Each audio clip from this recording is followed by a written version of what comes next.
नमस्कार मित्रों, मैं अजय पांडे फिर से एक बार आपका टारगेट विद अजय पांडे में हार्दिक स्वागत और अभिनंदन करता हूं। और साथ साथ आप लोगों को बहुत बहुत धन्यवाद कि आप सभी लोग हमारे चैनल को सब्सक्राइब कर रहे हैं, लाइक कर रहे हैं और शेयर भी कर रहे हैं, जिसके लिए आप सभी को दिल की गहराइयों से धन्यवाद। आज जैसा कि हम देख रहे हैं कि आज हमें पढ़ना है श्वसन।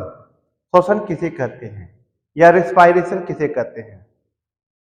रिस्पायरेशन या श्वसन को पढ़ने से पहले यदि आपने इसके पहले हमने पाचन पढ़ाया था, अगर पाचन की वीडियो न देखी हो, डाइजेशन की वीडियो न देखी हो, तो प्लेलिस्ट में जाइए और वहां से डाइजेशन की वीडियो जरूर देखिए, तभी ये आगे चीजें आपको समझ में आएंगी। हमने पूछा, अब आपसे पूछते हैं कि बताइए श्वसन किसे कहते हैं। श्वसन किसे कहते हैं? तो एक लड़के ने कहा कि सर जी, नाक के द्वारा सांस को लेना और छोड़ना ही श्वसन कहलाता है।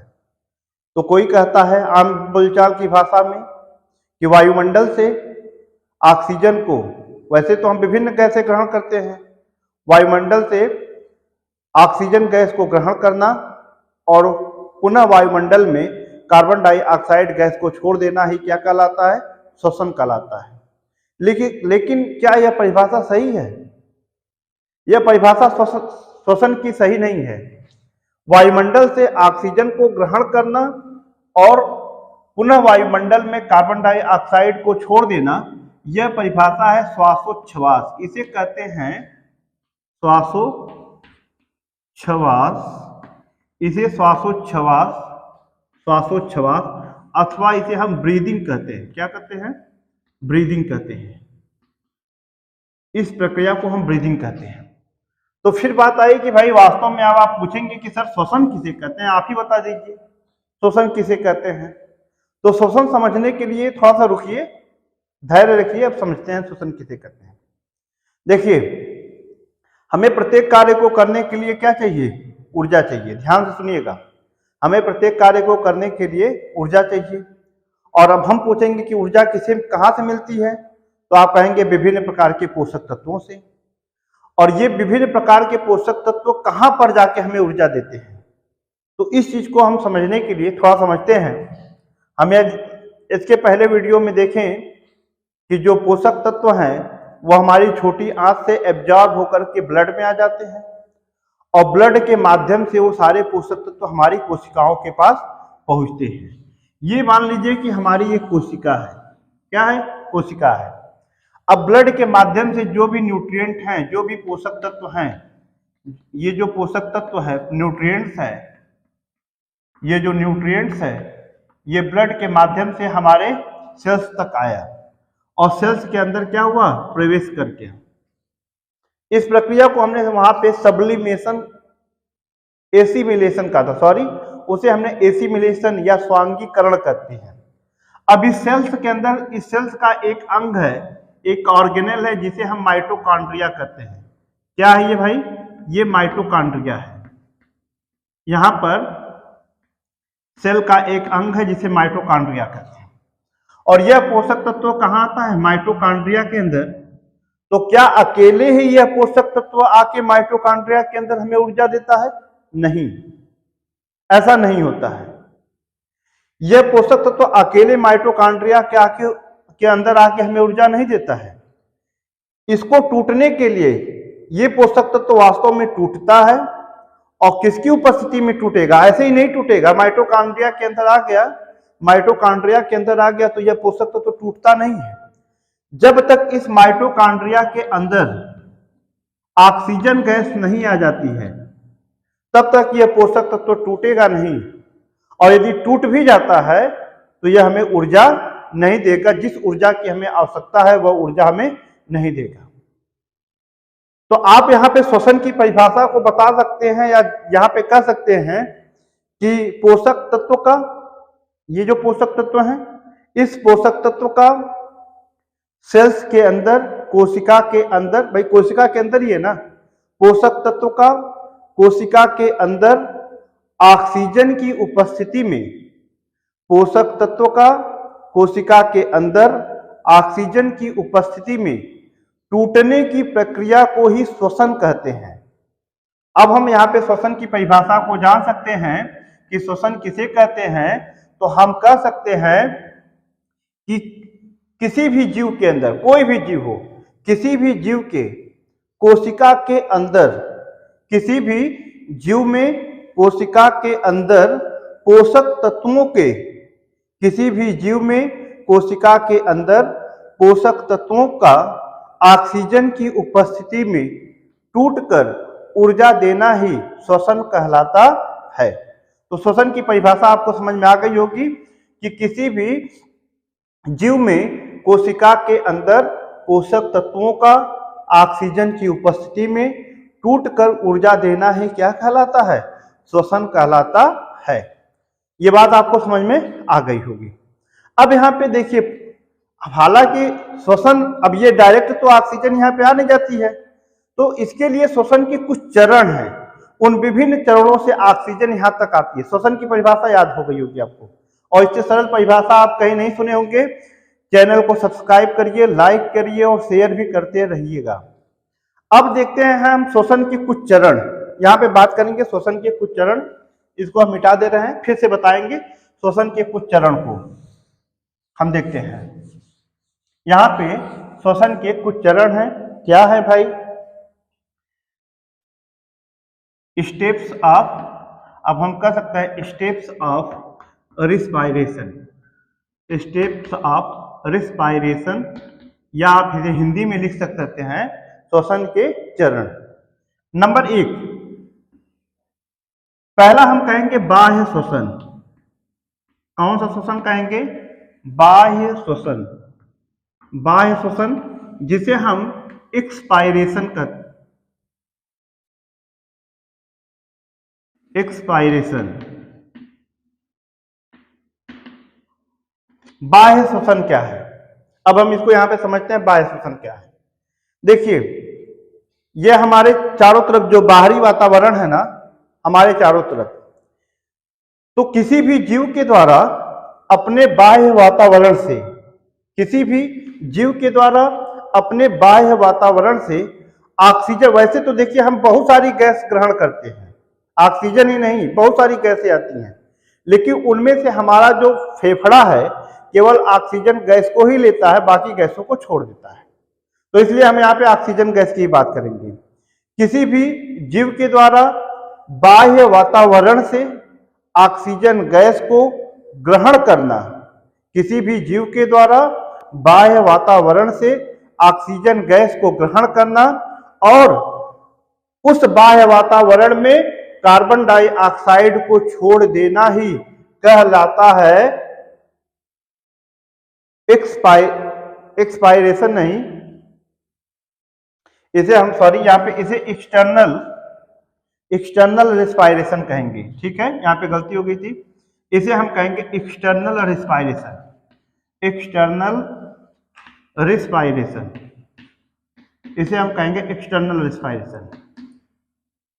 तो किसी भी जीव के द्वारा बाह्य वातावरण से ऑक्सीजन गैस को ग्रहण करना और पुनः उस बाह्य वातावरण में कार्बन डाइऑक्साइड गैस को छोड़ देना ही बाह्य श्वसन कहलाता है या एक्सटर्नल रिस्पायरेशन कहलाता है।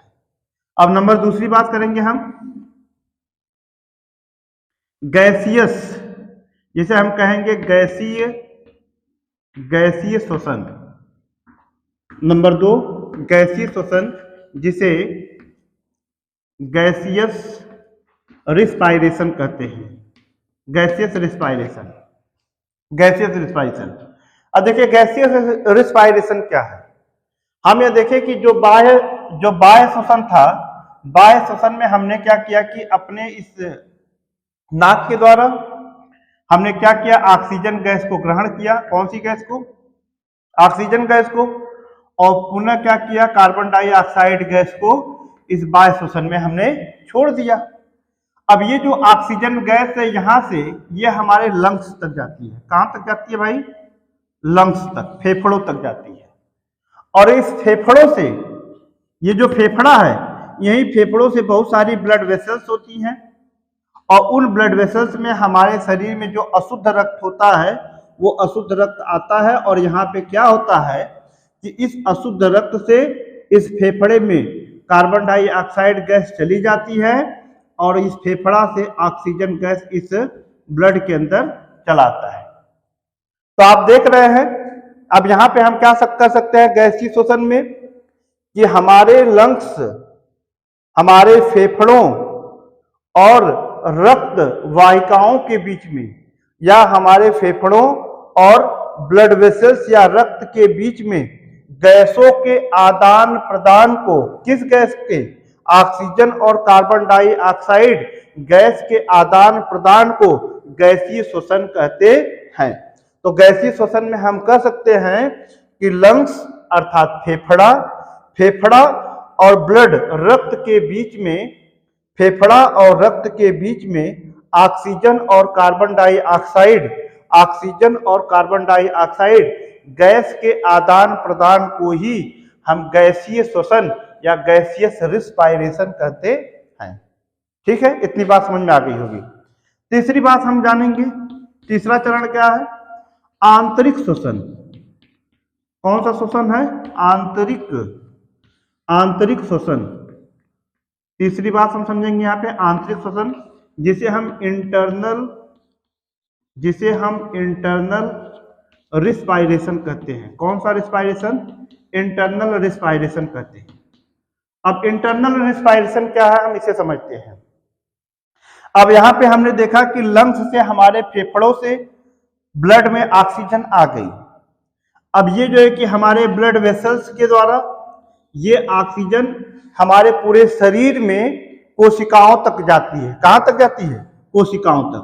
अब यहां पे समझिए ये कोई कोशिका है, तो अब यहां पे देख रहे हैं कि हमारे रक्त में ये क्या है, ब्लड है, ब्लड में क्या है, ऑक्सीजन है। तो हमारे रक्त में उपस्थित ऑक्सीजन का कोशिकाओं तक जाना, देख रहे हैं, हमारे रक्त में उपस्थित ऑक्सीजन का कोशिकाओं के अंदर जाना तथा कोशिकाओं के अंदर से CO2 का रक्त के अंदर आना ही आंतरिक श्वसन कहलाता है। यानी हम इस एकदम बहुत सरल परिभाषा है, हमारे ब्लड से ऑक्सीजन का सेल्स के अंदर आना और सेल्स से कार्बन डाइऑक्साइड का इस ब्लड के अंदर आना ही इंटरनल श्वसन, इंटरनल रिस्पायरेशन या आंतरिक श्वसन कहलाता है। तो आंतरिक श्वसन के अंदर हमने क्या जाना कि हमारे ब्लड से जो वायु, जो ऑक्सीजन हमारे ब्लड में आ चुकी है, उस ऑक्सीजन का हमारी कोशिका के अंदर जाना, ब्लड से कोशिका के अंदर जाना तथा कोशिका के अंदर से कार्बन डाइऑक्साइड का पुनः ब्लड में आना, यह कौन सा श्वसन है, आंतरिक श्वसन।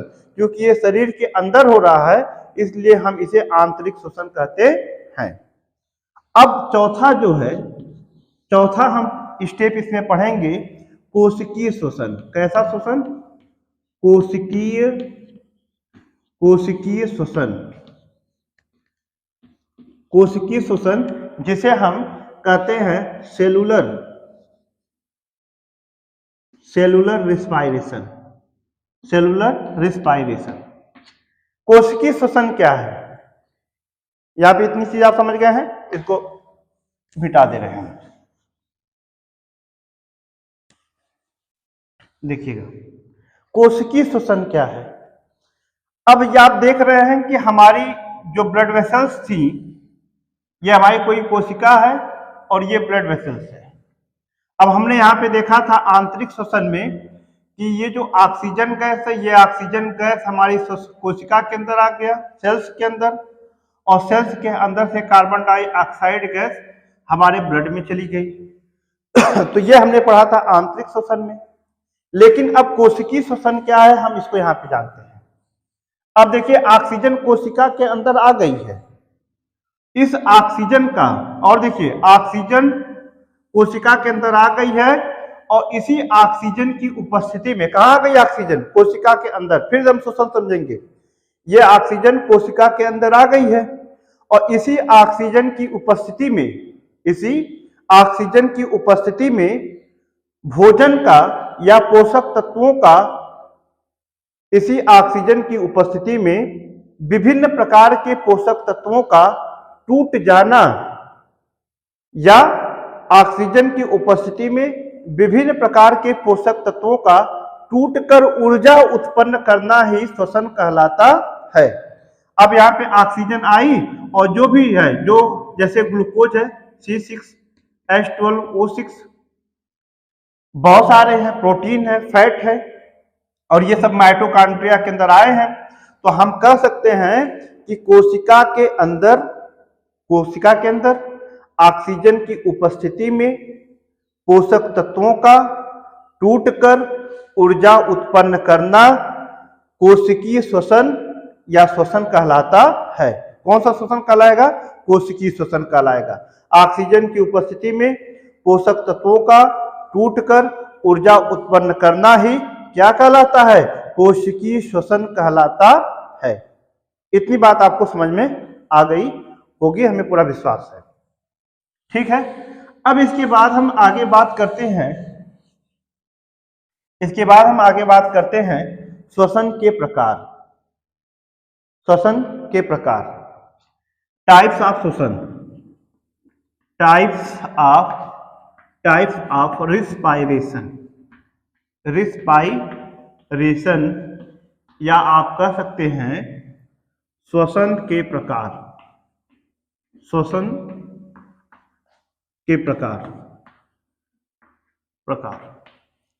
देखिए, श्वसन दो प्रकार का होता है। श्वसन कितने प्रकार का होता है? दो प्रकार का होता है। नंबर एक होगा ऑक्सी श्वसन। कौन सा श्वसन? ऑक्सी श्वसन। नंबर एक है ऑक्सी श्वसन, जिसे हम कहेंगे एरोबिक रिस्पायरेशन।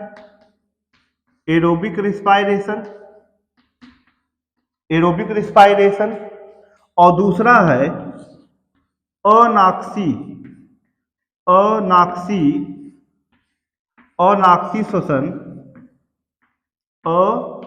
श्वसन, जिसे हम कहेंगे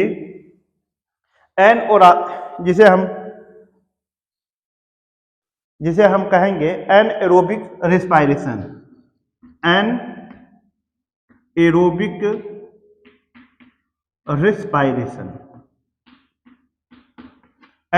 रिस्पायरेशन। अब यहां पे हम समझते हैं कि ऑक्सी श्वसन क्या है। नंबर एक हम समझते हैं ऑक्सी श्वसन। तो यहां पे हम देख रहे हैं ऑक्सी है और यहां पे श्वसन है। ऑक्सी से हम समझते हैं ऑक्सीजन। क्या है? ऑक्सीजन। और श्वसन मतलब श्वसन, कि ऐसी श्वसन प्रक्रिया या श्वसन की वह प्रक्रिया जो ऑक्सीजन की उपस्थिति में होती है। या हम कह सकते हैं यदि श्वसन की प्रक्रिया ऑक्सीजन की उपस्थिति में होती है तो उस श्वसन को हम ऑक्सी श्वसन या एरोबिक श्वसन कहते हैं। यदि श्वसन की प्रक्रिया ऑक्सीजन की उपस्थिति में होती है तो उसे हम ऑक्सी श्वसन या एरोबिक रिस्पायरेशन कहते हैं। If the process of respiration is take place in the presence of oxygen, if the process of respiration is take place in the presence of oxygen, then it is known as aerobic respiration। तो इसे हम aerobic respiration या oxy श्वसन कहते हैं। अब यह जो ऑक्सी श्वसन की प्रक्रिया है यह सामान्य रूप से हमारी सेल्स के अंदर जो माइटोकॉन्ड्रिया होती है, माइटोकॉन्ड्रिया के अंदर होती है। ये जो ऑक्सी श्वसन या एरोबिक रिस्पायरेशन की जो प्रक्रिया होती है ये कहाँ होती है? सेल्स के अंदर माइटोकॉन्ड्रिया में होती है। और इस ऑक्सी श्वसन की उपस्थिति में, चूंकि माइटोकॉन्ड्रिया में ही पोषक तत्व टूटता है और टूट के ऊर्जा देता है, तो इस ऑक्सी श्वसन की प्रक्रिया में जो पोषक तत्व होते हैं, आप लिख भी सकते हैं, ऑक्सी श्वसन की प्रक्रिया में पोषक तत्व टूटकर अधिकतम या पूर्ण रूप से ऊर्जा को देते हैं या अधिक से अधिक ऊर्जा देते हैं। ऑक्सी श्वसन की प्रक्रिया में पोषक तत्व टूटकर अधिक से अधिक मात्रा में ऊर्जा देते हैं। जैसे ग्लूकोज की बात करेंगे, जैसे ग्लूकोज C6H12O6, यह हमारे माइटोकॉन्ड्रिया में हो रहा है। ये प्रक्रिया, ये जो है C6H12O6, यह जो है ऑक्सीजन की उपस्थिति में 6O2 इसकी उपस्थिति में हमारे माइटोकॉन्ड्रिया में जब यह टूटता है तो 6CO2 कार्बन डाइऑक्साइड गैस निकलती है, प्लस और क्या होता है भाई 6H2O जल का निर्माण होता है, और क्या होता है प्लस 673, ये दिख रहा है 673 किलो कैलोरी, 673 किलो कैलोरी या 38 ATP या 38 ATP ऊर्जा उत्पन्न करता है। इस चीज को आप लिख लीजिएगा। ऑक्सीश्वसन के अंतर्गत कि ऑक्सीश्वसन के अंतर्गत जो भी पोषक तत्व होता है वह टूट करके ज्यादा से ज्यादा मात्रा में ऊर्जा देता है और कार्बन डाइऑक्साइड गैस निकलती है और जल भी प्राप्त होता है। तो ये प्रक्रिया नोट कर लेंगे। ये हो गया ऑक्सीश्वसन। अब हम समझते हैं अनऑक्सीश्वसन के विषय में, इसको आप जरूर नोट कर लीजिएगा। अब हम समझते हैं अनऑक्सीश्वसन क्या है भाई। तो अनऑक्सी मतलब, ऑक्सी मतलब था ऑक्सीजन की उपस्थिति में श्वसन, और यहां पे यदि श्वसन की प्रक्रिया ऑक्सीजन की अनुपस्थिति में हो रही है, अगर ऑक्सीजन नहीं है और उसकी अनुपस्थिति में श्वसन की प्रक्रिया हो रही है तो उसे हम एनएरोबिक रिस्पायरेशन या अनऑक्सीश्वसन कहते हैं। If the process of respiration take place in the absence of oxygen, then it is known as anaerobic respiration। यदि श्वसन की प्रक्रिया ऑक्सीजन की अनुपस्थिति में हो रही है तो उस प्रक्रिया को हम अनऑक्सी श्वसन कहते हैं। और यह प्रक्रिया एक बैक्टीरिया है, एक कवक है जिसका नाम है ईस्ट। इसी में ज्यादातर देखा गया है ईस्ट में पाई जाती है, जब विभिन्न प्रकार के जीवाणुओं में पाई जाती है होता है। और दूसरी बात, अनऑक्सी श्वसन प्रक्रिया के अंतर्गत हमें बहुत ज्यादा मात्रा में या न के बराबर ऊर्जा प्राप्त होती है। क्यों, ऐसा क्यों होता है? ऐसा इसलिए होता है कि अनऑक्सी श्वसन की प्रक्रिया में यह जो कार्बोहाइड्रेट है, यह जो ग्लूकोज है, यह पूर्ण रूप से इस भाग में टूट नहीं पाता है। यह जो कार्बोहाइड्रेट है वह ऑक्सीजन की अनुपस्थिति में एल्कोहल के रूप में टूट जाता है। किसके रूप में टूटता है? एल्कोहल के रूप में टूटता है। हम देखते हैं जैसे C6H12O6, यह जो ग्लूकोज है, जो कार्बोहाइड्रेट है, यह क्या करता है? अनऑक्सी श्वसन की प्रक्रिया में यदि ऑक्सीजन नहीं है तो यह C2H5OH किसमें टूट गया? एल्कोहल में टूट गया, प्लस डाइऑक्साइड, और यहां पे 27 किलो कैलोरी ऊर्जा प्राप्त होती है, लगभग 2 ATP के बराबर। तो यहाँ पे ना के बराबर हमें ऊर्जा प्राप्त होती है।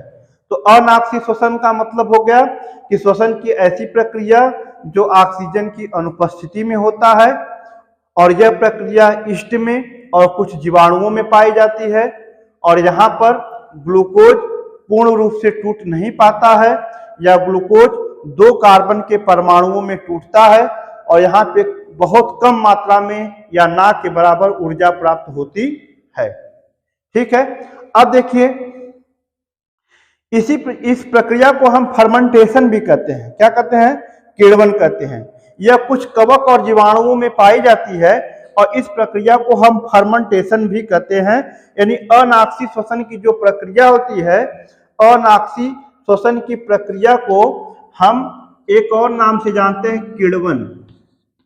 किण्वन या इसी को हम फर्मेंटेशन कहते हैं। क्या कहते हैं? फर्मेंटेशन कहते हैं। देखिए, जो इस प्रक्रिया का उपयोग जो है कि विभिन्न प्रकार के एल्कोहलिक फैक्ट्रियों में, जहां पे शराब उत्पादन किया जाता है, मदिरा उत्पादन किया जाता है, उस फैक्ट्रियों में किया जाता है। और इस फर्मेंटेशन का उपयोग जो सिरका है, सिरका उद्योग में भी इसी ईस्ट का और फर्मेंटेशन प्रक्रिया का उपयोग किया जाता है। दूसरा देखिए, हम कभी कभी हमारी पेशियों में भी अनऑक्सी श्वसन की प्रक्रिया होती है। जैसे यदि हम बहुत तेजी से जब दौड़ते हैं या कोई काम बहुत तेजी से करते हैं और उस परिस्थिति में हमारे शरीर को जितनी ऑक्सीजन की मात्रा चाहिए उतनी मात्रा में ऑक्सीजन जब मिल नहीं पाती है, जब उस मात्रा में ऑक्सीजन मिल नहीं पाती है तो हमारा ये जो ग्लूकोज है ना, हमारे शरीर के अंदर जो ग्लूकोज है ऑक्सीजन की अनुपस्थिति में यह हमें ऊर्जा नहीं दे पाता है। वह जो है कि ऑक्सीजन की अनुपस्थिति में हमारे शरीर के अंदर वह ग्लूकोज ऑक्सीजन की अनुपस्थिति में लैक्टिक एसिड के रूप में टूट जाता है। इसमें ये जो C6H12O6 है वह हमारे शरीर के अंदर ऑक्सीजन की अनुपस्थिति में किसमें टूट जाता है? लैक्टिक एसिड में, लैक्टिक एसिड में टूट जाता है, लैक्टिक अम्ल में टूट जाता है, जिसके कारण उस समय हमारे शरीर को पूर्ण रूप से ऊर्जा नहीं मिल पाती है। और यह लैक्टिक एसिड हमारे शरीर में जहां पर जाके इकट्ठा हो जाता है, जब शरीर में जहां पर जाके इकट्ठा हो जाता है उस स्थान पे हमें दर्द का भी अनुभव होता है। तो इस तरह से हमने यहाँ पे आपको समझाया कि श्वसन क्या होती है, श्वसन किसे कहते हैं, रिस्पायरेशन क्या है, और ब्रीथिंग श्वासोच्छ्वास। तो श्वासोच्छ्वास क्या है कि वायुमंडल से ऑक्सीजन को ग्रहण करना या ऑक्सीजन को फेफड़ों तक पहुंचाना और फिर फेफड़ों से कार्बन डाइऑक्साइड को बाहर निकाल देना, ये प्रक्रिया कहलाती है ब्रीथिंग या श्वासोच्छ्वास। इसको हम श्वसन नहीं कहते हैं। तो यहाँ पे हमने श्वासोच्छ्वास और श्वसन के बीच में अंतर भी देखा।